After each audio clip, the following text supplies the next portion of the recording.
Hello, and welcome to Why Did My Builder Do That? The weekly podcast that will answer your questions about home design, home building, and much more. Of course, we will be asking, why did my builder do that? But sometimes we will ask, why didn't my builder do that? Or, will my builder do that? Or even, does my builder know about this? Each week, we will tackle new questions and hopefully provide insight into designing, choosing a builder, building, financing, and even maintaining or remodeling a home. From time to time, we will be looking at why or how something went wrong, but we will be asking about new building products and new building techniques. Along the way, we will also be talking about building standards and warranties. We invite you to email us questions, and we will make every effort to include them in future podcasts, or at the least, we will send back information or a comment on your questions. Email us at WDMBDT@gmail.com. Why would my builder do that? Join us now for Why Did My Builder Do That? Hello and welcome to Why Did My Builder Do That podcast today. And again, your co-host, Gary Dunn with Custom Home Building Consultants, and myself, Joe Bronson with Home Central Realty. Today, we're going to be talking about wood that ends up getting wet, and why could that be a problem, or why could it not be a problem? Also, you'll see on our website that we have webinars available for you to view, that you'll be able to have an even deeper dive into that topic by looking at our website to see if you'd like to gain even more information and knowledge. So again, Gary, hello. Hey, Joe, and hi, everybody. We're just jump right into this and, show you a picture that is pretty common this time of year.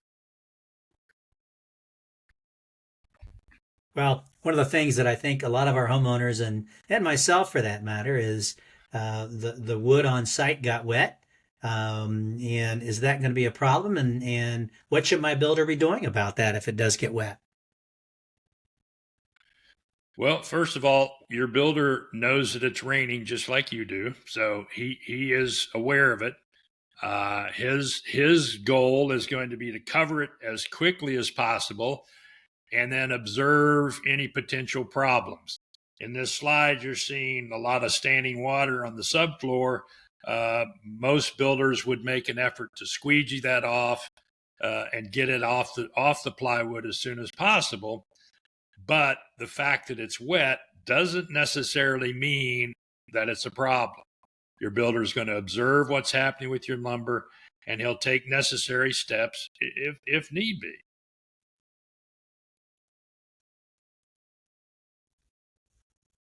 Well, I think about the fact of when wood is on the house or on the ground or what have you, and it gets wet. I have said to people over the years, well, it's a tree. So it got wet when it was out in the forest, and now we're just, putting it into your house. So kind of a ridiculous way of saying it is, what's the big deal? Well, one of the big deals is you don't want your lumber to continue to grow after it's been cut and it's being installed in your house. So that is an issue. Point of fact, when a tree is cut, its moisture content might be anywhere between 50 and 200%, which is an amazing number. I mean, it might mean that there's twice as much water in that as there is wood. But the average is about 75% moisture content when that lumber is cut and laying in the yard someplace, ready to be manufactured into lumber.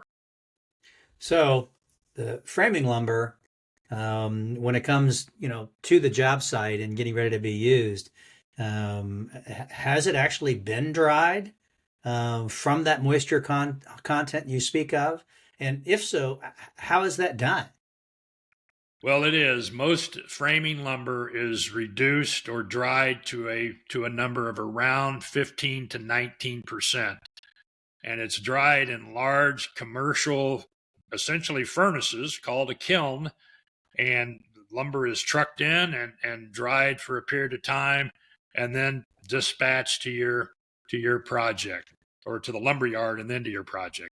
If you'll notice, most lumber yards do have open storage, but they're under roof. They don't store framing lumber out in the elements. It's protected. Now you will see some lumber exposed, and that is treated lumber designed for decks, posts, and so forth. And it being exposed to the elements doesn't impact it. But yes, we are drying that lumber, and we're bringing it to the job site dried, so that we have a better chance of building a stable home for the homeowner. Thank you. That's a good point.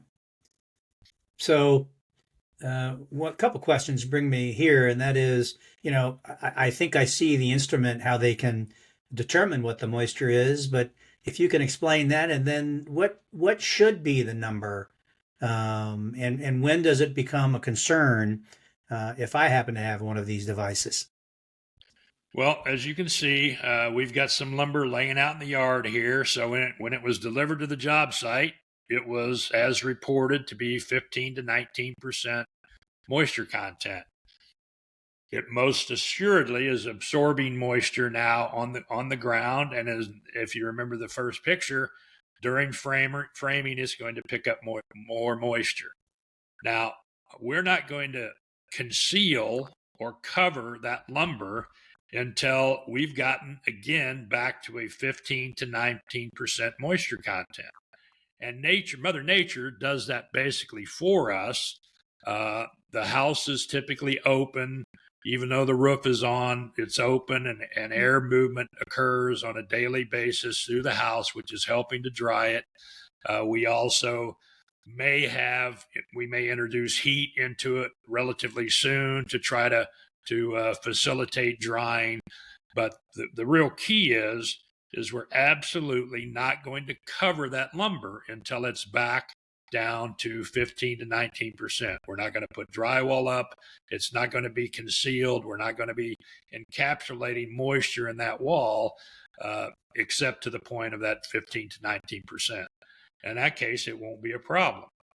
If we have lumber that just simply can't dry, or we can't get it dry, again, we may introduce heat. We may have to replace it. We may have lumber that has just taken on so much moisture that it's just not feasible to move forward with it, in which case your builder will react to that and remove that lumber that's just not to the proper moisture content. But rest assured that every builder wants to avoid bowed studs, expansion and contraction of lumber beyond the norms. So they're going to take every effort to make sure we get back down to the proper moisture content before they proceed. Now, one area is subfloors, and that can be a slightly different issue. Yeah, and I was going to ask that, Gary, that when it comes to the subfloor, if it does get to the point that it's so wet, what problems can be caused, and two, what typically is the fix for something like that? Well, OSB is the predominant floor material for most homes, and that's a product that's made under pressure by pressing wood chips with resins into long sheets of product. This is an OSB product. This is showing you a picture where that floor has obviously been repeatedly wet. We've weakened it. We probably are going to have to cut out and repair or replace sections of that wood. That doesn't mean the whole floor needs to be replaced, but it might mean this section here does. Now, your builder will also sand this floor before any finished flooring material of any kind goes down on it. And most builders will actually do what's called a glue and sand, or a nail and sand, where they'll come back and screw additional screws in the floor and sand the subsurface to create a more uniform surface. There are products out here, such as the one you see here, that are specifically designed to have a longer floor life, let's say, than this typical OSB. This OSB could probably get wet 3 to 4 times during construction, and if the water is removed from it, other than sanding, it won't cause a problem. But if it's left on, you will have a problem. This floor can probably take 6 to 7 before it starts having a problem. Obviously, there's a cost associated with it. It's more expensive, but it might be something you want to look for. Ask your builder about if they'll utilize that product. But getting wet isn't necessarily the problem. Staying wet is the bigger issue, and that's where your builder needs to monitor things along with you. And just don't panic if it gets rained on that first day or even 2 or 3 days in a row. That's not going to impact your home, but prolonged water standing is going to be a problem. Well, Gary, that brings a point up that I've got, and when it comes to the flooring and the water and so on. You mentioned the fact that OSB is being used predominantly in construction. Why is it that builders don't necessarily use plywood, which we kind of use those terms interchangeably, but in the years gone by, it was always plywood versus the OSB. Why is that? Well, I would say it's predominantly a cost issue. Plywood is more expensive than OSB. Plywood's manufactured by laminating various layers of material together, as opposed to chips of wood. So each layer is actually milled off of a log in extremely long panels, and then alternately installed in a perpendicular pattern, again with glues and pressure. It's just a more expensive product. You will see it probably in more upscale homes, more predominant. It used to be the typical subfloor was a 5/8 plywood, and it kind of moved to 3/4 inch plywood, and then from a cost standpoint, it moved to 3/4 inch OSB, and then again, a lot of builders are moving up to the more upscale product. Advantech is one of them, of the more upscale OSB product. But cost, I'd say, would be the predominant reason. Well, thank you. Appreciate that. And I think we've come to the end of our question and answer process at this point. And want to reiterate that any questions or comments or what have you that any of our viewers might have at this point, to please send them in.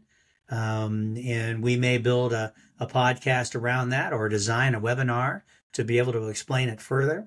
The web address, again, is WDMBDT@gmail.com. Stands for Why Did My Builder Do That @gmail.com. You can send your questions and comments in to us. We'll answer them directly. But again, stay tuned, because you very well could see a podcast or a webinar built around your question. And they'll be posted on our website, which you can go back in and take a look at. Webinars, you'll have the opportunity to follow the instructions on the website as to how that is handled and managed. And podcasts, you'll see them loaded up and be able to see Gary and I there and talking about different items. So with that being said, Gary, thanks again for being my co-host, and for all those folks that are watching, greatly appreciate it. And stay tuned till the next one. Thanks, everybody. Look forward to the next Why Did My Builder Do That?